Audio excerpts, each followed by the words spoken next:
Brains ஒத்து கொண்டிருக்கும் அனைவருக்கும் வணக்கம். திடீர்னு பார்க்க போனால் சூர்யா 46 பூஜை வந்து நேற்று நடந்துச்சு. அதில் யார் கலந்து கொண்டு இருக்கான்னு பார்க்கல வந்து அமிதாப் பச்சன் தான் ஹீரோயினியாக இருக்கான்னு கன்ஃபார்மாக இருக்குது அந்த படத்தில் நடிக்கிறது. அதுக்கடுத்து வந்து ஜிவி பிரகாஷ் தான் அந்த படத்துக்கு மியூசிக் பண்ணுறாரு. வேறு அங்கேயே அட்லூரி வந்து அதுக்கு முன்னாடியே தெரியும் வந்து இதுக்கு டைரக்ஷன் பண்ணுறாருன்னு கன்ஃபார்ம் ஆயிருந்துச்சு. அதுக்கப்புறம் வந்து இந்த படத்தில் வந்து நம்ம பாத்தி லக்கி பாஸ்கருக்கு அடுத்து இந்த படத்தில் சூர்யா 46 வந்து இயக்குறார். வேறு நடிப்பில் வெளியான படம் தான் ரெட்ரோ. வந்து இது 20 நாளுக்கு மேலே வெற்றிகரமாக ஓடிக்கிருக்கு. 235 கோடிக்கு மேலே கலெக்ஷன் ஆயிருக்கான்னு கன்ஃபார்ம் ஆயிருக்கு.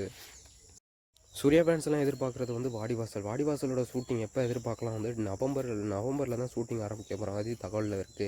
எதுக்குன்னு பார்க்கல வந்து வெங்கி அட்லூரி டைரக்ஷனில் உருவாகியிருக்க படம் தான் சூர்யா 46. அந்த படத்தை வந்து 2 மாதத்தில் சூர்யா முடிச்சுட்டு அந்த படத்துக்கு போகலான்னு தகவலில் இருக்குது.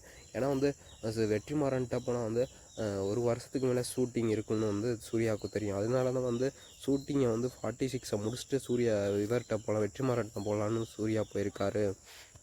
இது மாதிரி சினிமா அப்டேட் தெரிஞ்சுக்கொள்ளுங்க. மறக்காமல் நம்ம சேனலை சப்போர்ட் பண்ணிங்கன்னா மறக்காமல் சப்ஸ்கிரைப் பண்ணிடுங்க. அடுத்தபடி